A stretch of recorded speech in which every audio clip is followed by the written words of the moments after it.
जैसे ही परीक्षित प्रथा के साथ चीख वाले स्थान पर पहुंचा, उसने प्रथा को बाहों में जकड़कर उसकी आंखें ढक दी। सामने वाला दृश्य ही ऐसा था कि प्रथा सदमे में जा सकती थी। खुद परीक्षित भी बड़ी मुश्किल से उस दिन फार्म हाउस वाले दृश्य को अपने जहन से निकाल पाया था। वहां पर एक लड़के की विभत्स लाश पड़ी थी। परीक्षित को फिर उसी दरिंदगी से दो चार होना पड़ रहा था। आखिर वो इस शहर का एसपी है, तो केस की भी छानबीन उसके ही हिस्से आनी थी। तो उसने अपने होशो हवास किसी तरह काबू किया और सामने देखा, जहां एक लड़की जो शायद उसकी ही साथी थी, उकड़ू बैठी हुई उस लाश को फटी फटी आंखों से देख रही थी। परीक्षित को शक हुआ कहीं वो मर तो नहीं गई। सो उसने लाश की तरफ देखे बिना ही लड़की के पास जाकर उसकी नब्ज संभाली। ये जानकर उसे राहत हुई कि उसकी नब्ज चल रही थी और वो सांस ले रही थी, पर उसके दिमाग को गहरा आघात लगा था। उसने तुरंत सभी लड़के लड़कियों को उस लड़की को वहां से ले जाने और ख्याल रखने को कहा, साथ ही उनको एम्बुलेंस बुलाने को कहा। उसके जाने के बाद परीक्षित ने पुलिस को कॉल करके अपने मातहलों को बुलाया। अंदर का दृश्य देखते ही कुछ हवालदार तो बाहर उल्टियां करते हुए बाहर भागे और दो तीन तो होश खोकर गिर ही पड़े। तंबू की हालत बता रही थी कि मरने से पहले वहां काफी संघर्ष हुआ था। लड़के की आंतें निकाली हुई थी और एक आंख गायब थी। शायद कातिल उसे अपने साथ ले गया होगा और बहुत कुछ था जो भी उससे अधिक विभत्स था।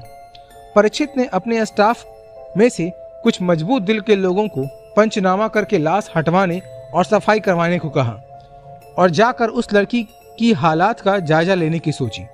आखिर उस लड़की ने ही सबसे पहले वो लाश देखी थी। मैंने सोमित को उस लड़की के तंबू की तरफ जाते देखा था। वो चोरों की तरह उसमें घुस रहा था।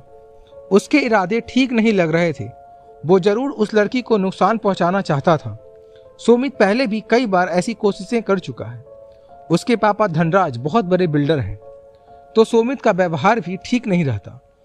वो उससे दोस्ती नहीं रखना चाहती थी, पर बाकी दोस्तों के कहने पर मैं यहाँ आ गई। मैं जब सोमित के पीछे यहाँ तक आई तो मैंने देखा वो लड़की यहाँ नहीं थी और सोमित को किसी डरावनी सी बहुत बड़ी लड़की ने गला पकड़कर एक हाथ से उठाया हुआ था। उस लड़की ने पहले तो सोमित के प्राइवेट पार्ट को पकड़कर उसे पैंट के कपड़े सहित उखाड़ दिया। ये दृश्य देखकर मैं बहुत डर गई थी, परंतु मैंने अपना मुंह कस के बंद कर लिया ताकि मेरी चीखें ना निकले।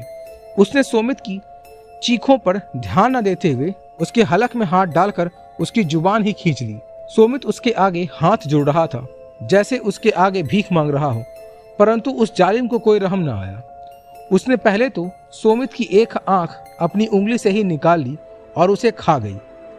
फिर उसने सोमित के पेट में हाथ डाला और उसकी आंत भी खींच ली और मैं अब बर्दाश्त न कर पाई और मेरी उल्टियां निकल गई।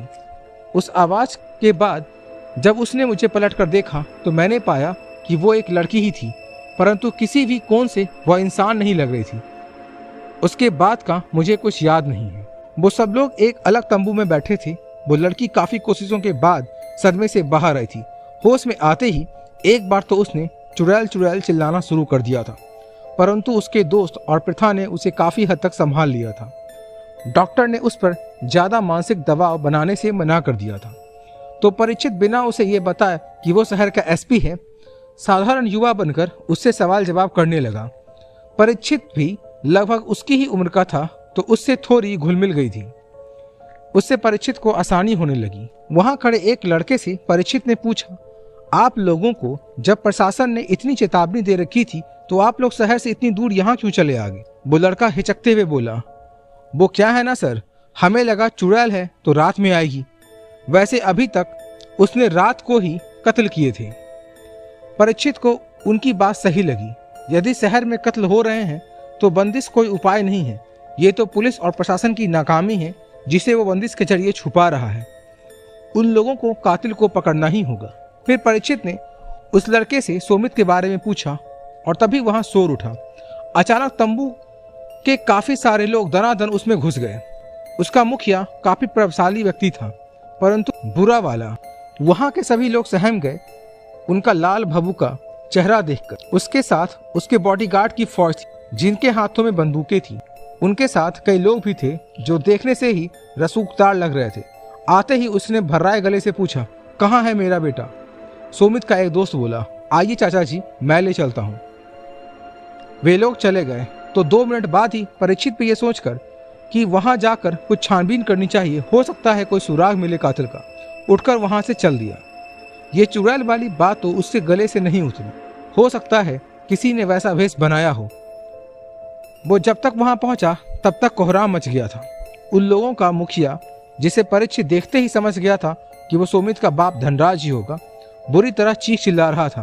वो अपने बेटे की लाश, जो कि ढकी हुई थी, उसको देखने के लिए मचल रहा था, जबकि उसके साथी उसे ऐसा करने से रोक रहे थे क्योंकि लाश बुरी हालत में थी। धनराज रोते रोते बुरी तरह से अपने बेटे को पुकार रहा था, जैसे कि वो उठ ही जाएगा, परंतु वहां मौजूद हर शख्स जानता था कि अब ऐसा कभी नहीं होगा। अचानक धनराज को किसी ने कानों में कुछ कहा और वो रोता रोता चुप हो गया और उसने परीक्षित का गिरवान पकड़ लिया। एएसपी, तेरे रहते दिन दहाड़े मेरे बेटे को किसी ने इतनी बुरी तरीके से कैसे मार दिया? साले वर्दी क्यों पहनता है जब काम भी नहीं कर सकता? मुझे मेरे बेटे का कातिल चाहिए, वो भी जिंदा, वरना तेरी तो बुरी गत बनाऊंगा मैं। इस शहर को भी आग लगा दूंगा। परीक्षित कुछ नहीं बोला। वो एक बाप से ऐसी उम्मीद कर सकता था। ऊपर से धनराज की पहुंच काफी ऊपर तक थी।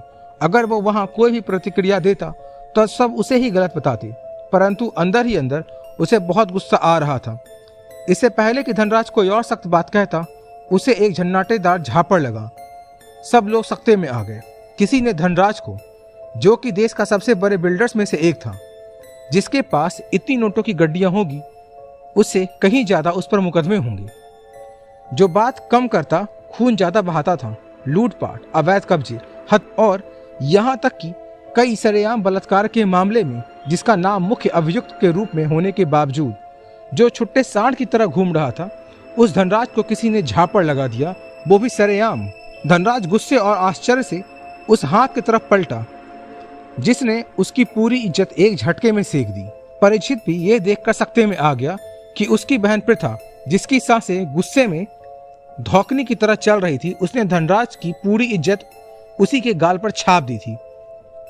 हिम्मत कैसे हुई मेरे भैया का कॉलर पकड़ने की? हाथ तोड़कर पैरों में घुंघरू की तरह बांधकर मुजरा कराऊंगी। तेरा अय्यास और घटिया बेटा कुत्ते की मौत मारा गया और इसे मेरे भैया की क्या गलती? अच्छा ही हुआ जो धरती पर से एक घटिया बोझ कम हुआ। क्राइम रिपोर्टर हूं मैं। तेरे इस जाहिल बेटे की एक एक करतूत को अच्छे से जानती हूं। ठीक है, तुझे दुख हो रहा है अपने बेटे के मौत का, पर इसका मतलब ये नहीं कि तेरे ऐसा जाहिल मेरे भैया का कॉलर पकड़ लेगा। दुख मनाना है, दुख मना, पर औकात से बाहर मत उड़। तेरे बेटे का कातिल को मेरे भैया भी ढूंढ रहे हैं।